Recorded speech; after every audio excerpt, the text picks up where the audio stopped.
அனைவருக்கும் இனிய தமிழ் வணக்கம். மங்களம் பொங்கும் இந்த மார்கழி உற்சவத்தில் திருப்பாவை பாடல் 15.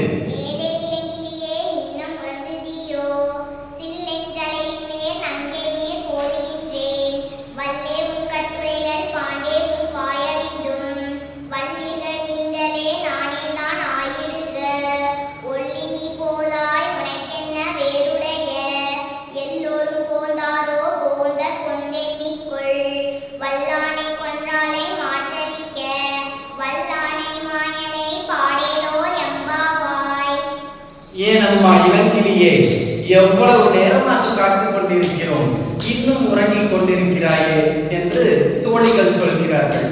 அதற்கு அந்த பெண், நான் ஏற்கனவே தயார், இதோ வந்து விட்டேன், கடுப்படிக்காதீர்கள் என்று சொல்கிறார்.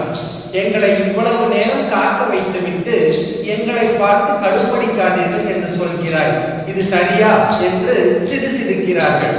சரி சரி, உங்கள் பேச்சு திறமை எனக்கு வராது, நான் பொய் சொல்வதாகவே வைத்துக் கொள்ளலாம் என்று அந்த பெண் சொல்கிறார்.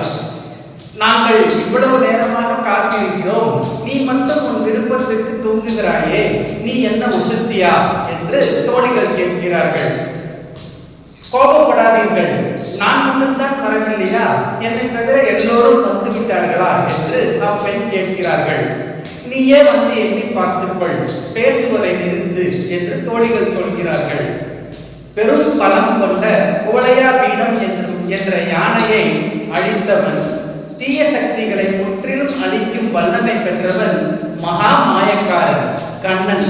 அவன் புகழைப்பாட நாங்கள் காத்திருக்கிறோம், சீக்கிரம் வா என்று தோழிகள் அழைக்கிறார்கள். அதாவது ஆண்டாள் மிக உயர்ந்த இடத்தில் இருக்கக்கூடிய ஒருவர், மற்ற அனைத்து பெண்களிடமும் சகஜமாக பழகுவார். இது எதற்கு என்றால், உயர்ந்த இடத்தில் இருப்பவர்கள் தம்மோடு இருப்பவர்களை மேல்நிலைக்கு அழைத்துச் செல்ல வேண்டும் என்பதே நோக்கம் என்பது இந்த பாடலின் கருத்து. நன்றி.